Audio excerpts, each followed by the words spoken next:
মানুহৰ মনবোৰ একেই হোৱা হলে মৰম চেনে ভাল পোৱা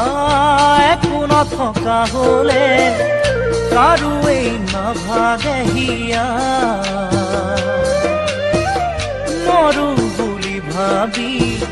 মৰিব পৰা হলে পাহৰো বুলি পাহৰিব পৰা হলে কাৰো নহয়